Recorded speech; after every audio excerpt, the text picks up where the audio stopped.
Hello and thanks for joining. This is Rick Bosley, General Manager for KW Brevard in the Cocoa Beach and Melbourne offices. I'm excited to talk with one of our first formal and official affiliated partners here, Donny Panasis with Embrace Home Loans. Donny, thanks for jumping on our little show here. Thank you so much for having me. Glad to be part of the team. You're welcome. So if you're not sure of what this is about, whether you're an agent or whether you're a vendor or a partner, we are looking to create more formal partnerships, win-win relationships that help each other grow.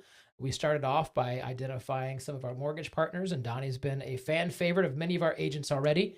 We interviewed him and several others, and we felt like the goal of what he's at and where he wants to go, as well as his partners with Embrace Home Loans, which we'll talk about here in a second, were a really good fit for what we're looking to do in our offices. So I'm excited to share with you a little bit of who he is. So if you see him walking the hallways or in different trainings or sponsoring different lunches or happy hours, whatever it might be, Donny is not just kind of creeping out in the office. You're now a member of the office as one of the affiliated partners. So Donny, right off the bat, when I was getting just the clarity of spelling of the names and everything, Panasis is not a normal name. Where's Panasis from? No, Panasis, I think I've only even heard of one other Panasis somewhere up in the Northeast, but Panasis is a Greek origin, although I don't speak any Greek. I was going to ask if you could say some Greek for us. So. I don't know a single word of Greek, but yeah, Greek origin. Okay, right on. Well, so you are with Embrace Home Loans, and tell us a little bit about your resume, about your past of either how long you've been with Embrace, why you chose Embrace, the values that they align with you, and then also how long you've been doing mortgages.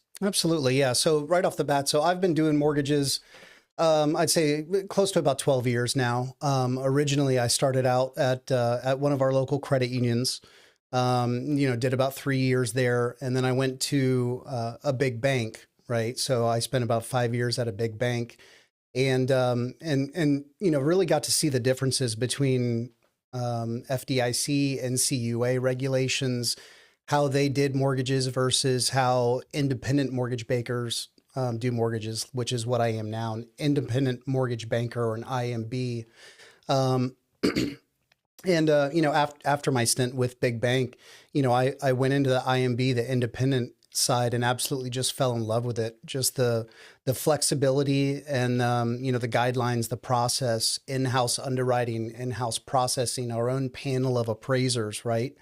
If there's an appraiser that we feel is not doing a good job, they're not on our panel anymore. So that's something I didn't have with the credit union or big bank. So there's a lot of pros and cons. There's a lot of pros to being with the independent mortgage bank side versus bank or credit union. So I found Embrace actually found me. December 6th, 2024, I was getting off of a cruise ship in Miami, Florida, and the branch manager called me from Embrace and, just said, hey, I want to get your blessing before I give your name and number out to anybody, but, kind of gave me their situation, and they decided they wanted to take a step back after about 15 years. And that's Steve Thagard, by the way. He's still on my team, and we'll kind of get to that in a little bit. But so Steve said, yeah, I'm looking to take a step back, and I'm looking, to find my replacement, and I want to nominate you. And at the time I said, well, I'm not really, kind of looking for any other opportunities, but I'll talk to anyone. So he gave out my name and number. That was the beginning of December. And then by the end of February, I decided to join forces with Embrace, and it's absolutely been the best decision of my professional career. And from a timeline, you said December 2024 was that cruise. So you've been with Embrace less than a year now, right? Around 8 to 10 months. Less than a year. I've been with Embrace now for 10 months. You mentioned something that he thought of you. You weren't looking, but he sought you out. I mentioned it this morning in our staff meeting and team meeting. As we grow and develop teams, it's always about building your bench. And I think one of the most profound things, in addition to building your own bench, was identifying whose bench are you on. And so, Steve, you were on his bench for whatever reason. What do you think differentiated you or set you apart for Steve to reach out to you, of all people and all colleagues and all affiliates? What about you did he feel would be the perfect fit? Yeah, that's a great question. And, genuinely, I can honestly say that the way I conduct and the way I do business, there's competitors out there in the marketplace, but I don't work like that. Yes, we're in the same industry, right? But we can work collectively. And when I find when we collaborate on things, you get a lot more done than trying to compete and kind of fight against each other. That might be one of the reasons I saw the alignment, whether it was tangible or intangibly showing up there. But that's a lot like Keller Williams, right? We've got 130 plus agents here in just the Melbourne office, another 60 over in Cocoa Beach. And together, everyone achieves more. It's posted on our wall. It's collaboration. There's plenty of opportunity out there for us all to learn, grow, make the industry better as a whole, as opposed to keeping those best kept secrets, which you even came in and collaborate with one of our other mortgage partners, right? That it doesn't have to feel like it's the awkward, two people and trying to compete for airspace. It truly is that collaboration. So I appreciate about that. And we saw it right off the bat. So your experience, credit union, bank to independent mortgage banker, and now you have your team over there at Embrace. Tell us about your current team. Yeah, so I'm the branch manager of the team, right? And then we have 2 sales managers. There's Chris Wurzbacher, sales manager, and then Steve Thagard is the previous branch manager that I took over for. So he's a sales manager role. Steve also has his wife Karen on the team, so they're a team. They work on their deals together. So yeah, Steve, Karen, Chris Wurzbacher. We have Jake LaBelle, which is in our team. You may have seen some of his videos. He does a lot of videography for agents around town. Okay.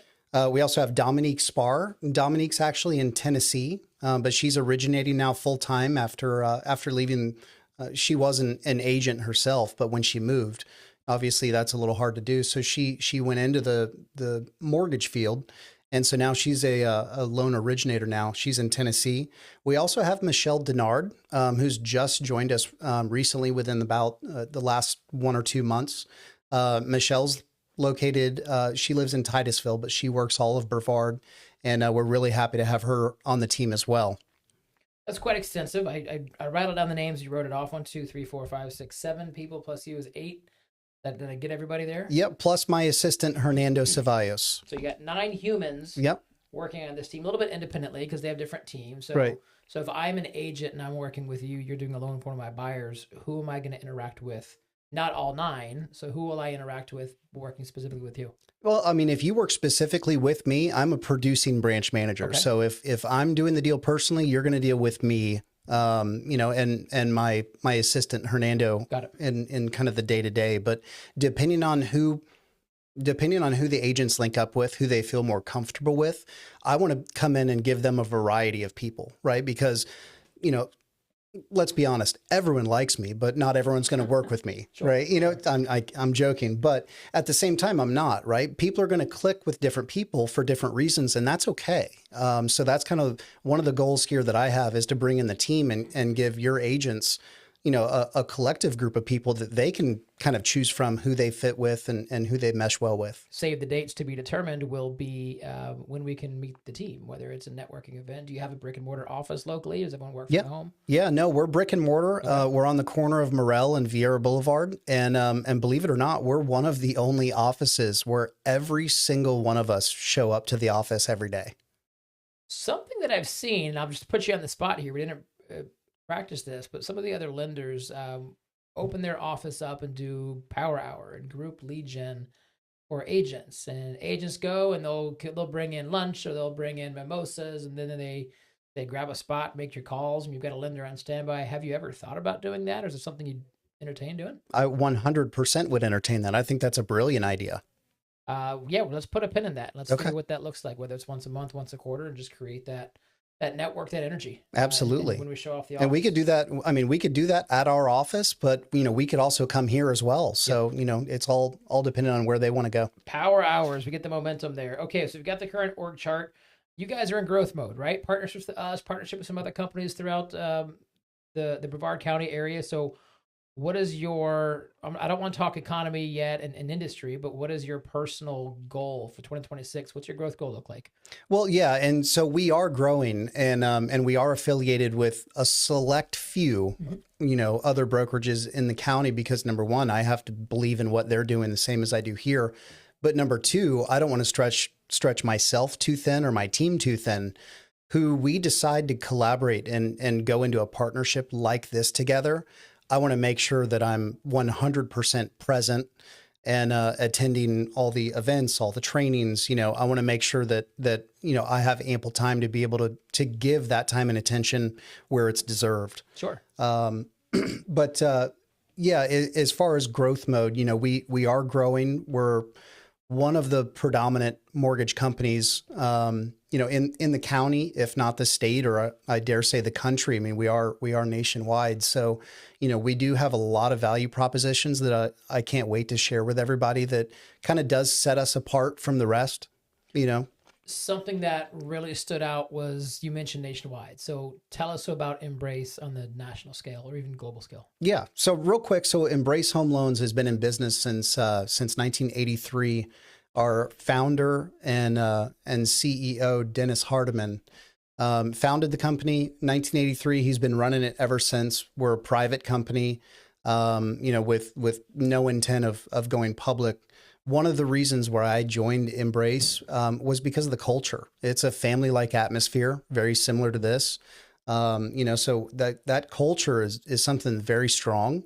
The fact that at any given point in time, I can go to any of my executives and they answer my call, text, Teams, any of that, any time or day of the week. So that's something that's very important to me, is just the access. But the culture was the big thing, the love, the family-like atmosphere. That's what drew me in. That's what keeps me there. And, I can probably say for most of the people in the organization, that's kind of what sets us apart as a company. Okay. Culture is a big deal with us and our company. Mm-hmm. And surveys have been done by Harvard Business Review or even internally. And it's many people join Keller Williams for a multitude of reasons, whether it's the training, whether it's the personal relationship, whether it's because they sold their house, whatever it could be. And almost everyone says they stay for the culture. And culture is one of those things. It's from the outside looking in, people don't get it. From the inside looking out, it's hard to explain. And so it's neat when we can create the culture. And it really is collaborative and sharing and involvement, much of those same things you've mentioned there. So let's take a little bit narrow focus. I am an agent, whether brand new, whether seasoned agent. I've got a buyer, and I've got a number of people. Lenders asking me out to lunch to get to know me, to pick my, but whatever it is, multiple times a week. So what differentiates you or your team of an agent in our office that might have their go-to person, or maybe not, but what would they expect to get from you that you think is the most valuable customer service value propositions for agents that you deliver? It's a long question, I guess. Yeah, well, that's a tough one, because my definition of that and what maybe some of the agent's point of view might be two different things. I mean, things I've heard from agents over the years is my communication is just by far top notch. I mean, when agents reach out to me looking for an answer, they don't want to wait 2 hours for a text back. I normally, and you can even ask a lot of the ones working here, but you can ask them at any given point in time. If they text me, I answer them within like 20 seconds.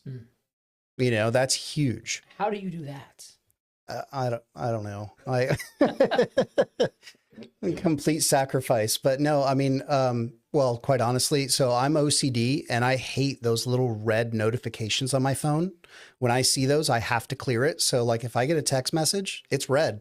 I have to clear that out immediately or it bothers me.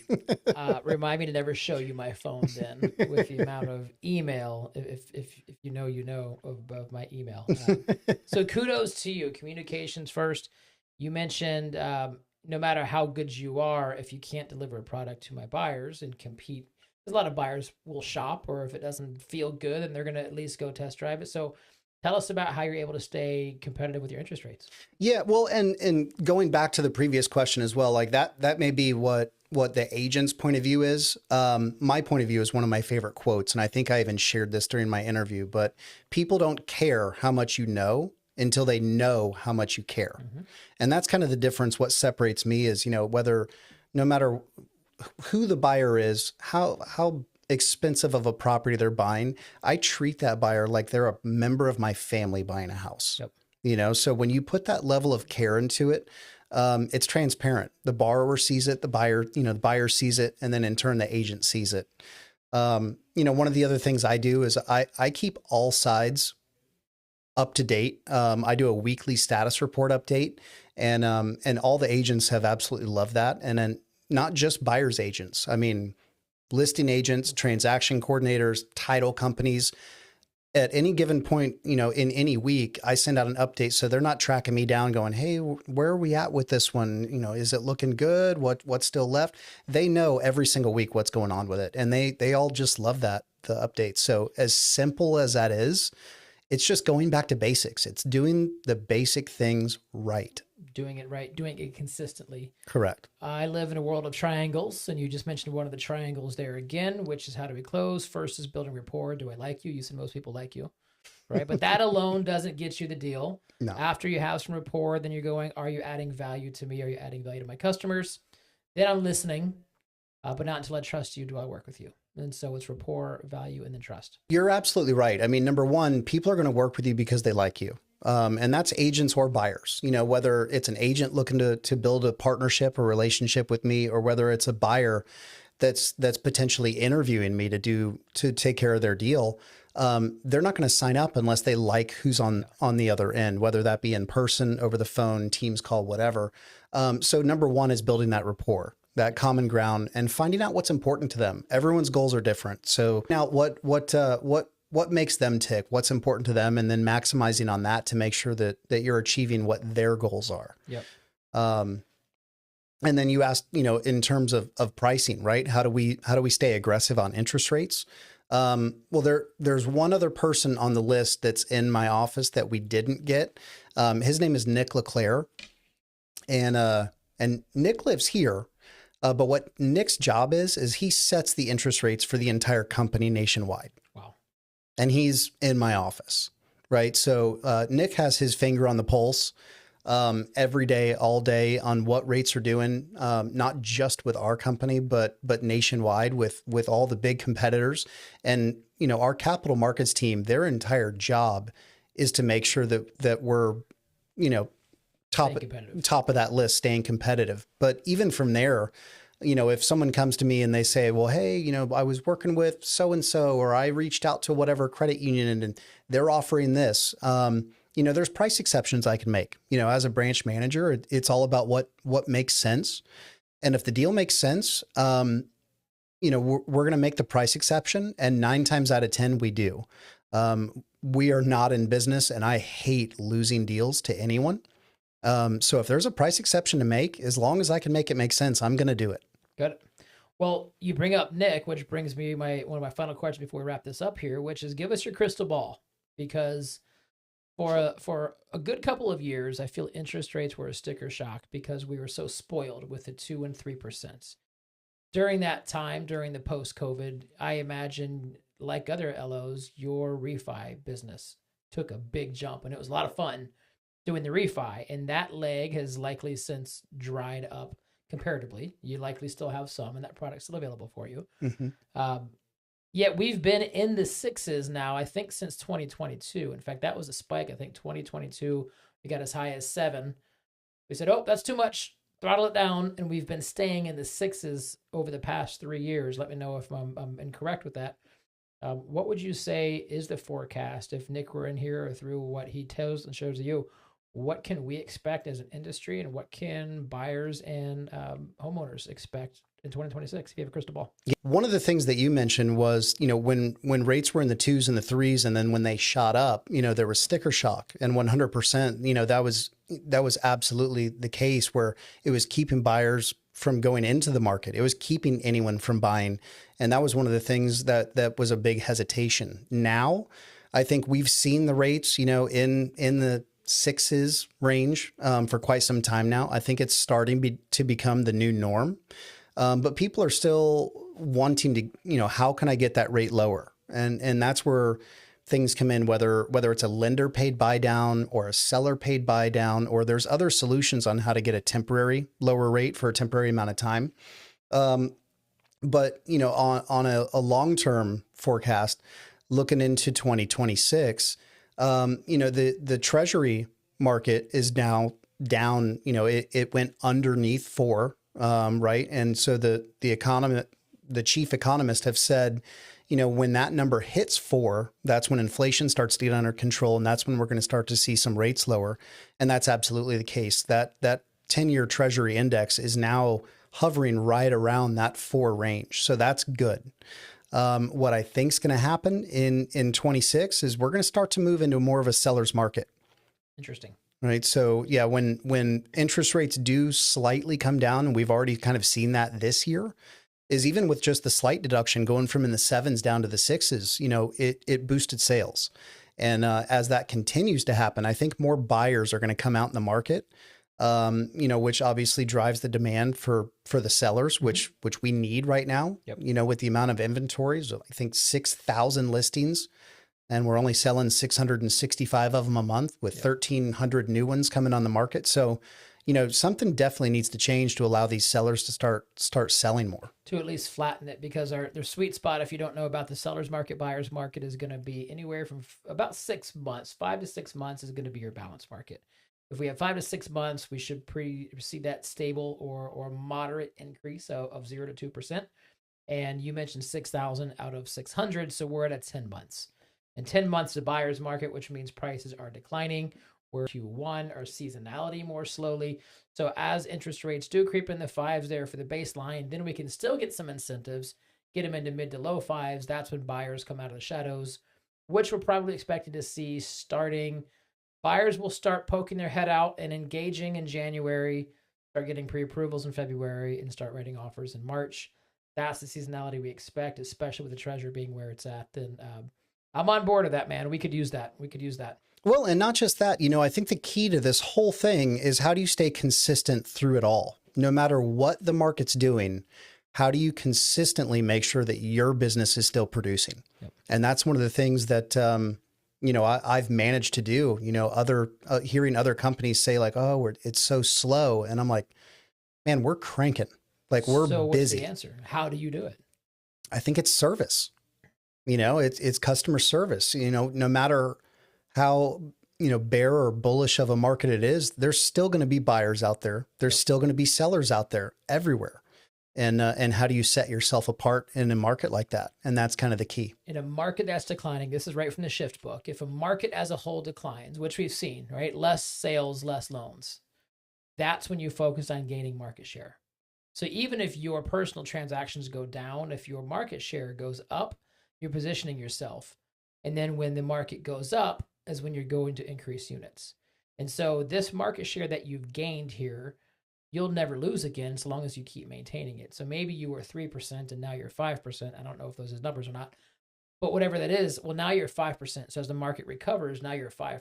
So if you're out here listening and you're running a business, if your industry is declining, don't worry about declining with it as long as you're declining more slowly. I say don't worry about it. Of course, we can worry about it, but focus on market share.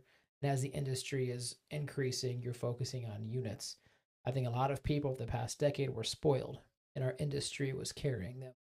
And they maintained their business. They were happy, but meanwhile, they were losing market share every single year because the opportunities were larger. And now that the market has shifted, now their opportunities are smaller, the market's smaller, and those are the ones who are suffering there. So kudos to you and your team for having that service-minded business model and focusing out there. So agents who don't know you yet, they're listening to this for the first time.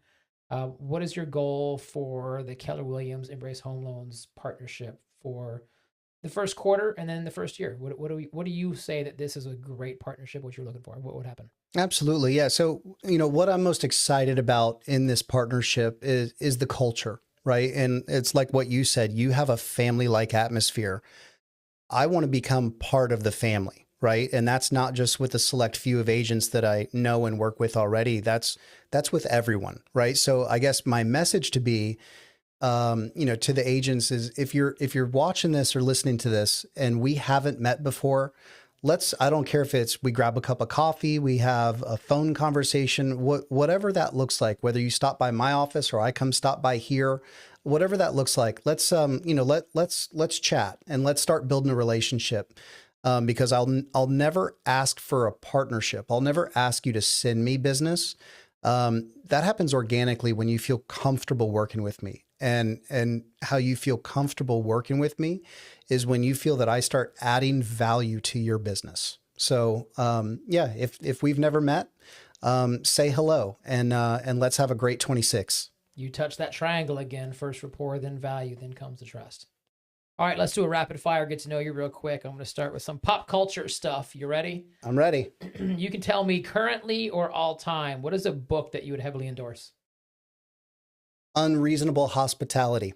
Okay. How about a movie? If you had to just binge watch a movie 12 times in a row and nothing else is happening, what movie would you choose? If you walk into my house, Wicked is playing every single day. I don't know why. Is that because of you or someone else? No, that's my wife. Okay. Yeah, that's yeah. She's going to deny it. It's all you. No, she won't. She'll own it. She'll own that one.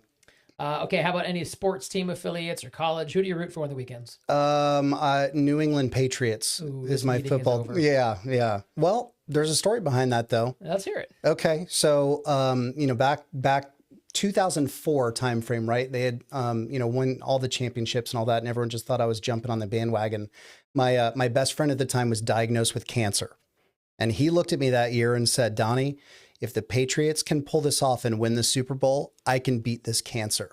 They did, and he did. And from that day forward, I was a Patriots fan. Gotta be a fan after that. Yeah. Now I feel bad for talking crap about it. Jeez, give me a heads up next time, the prequel.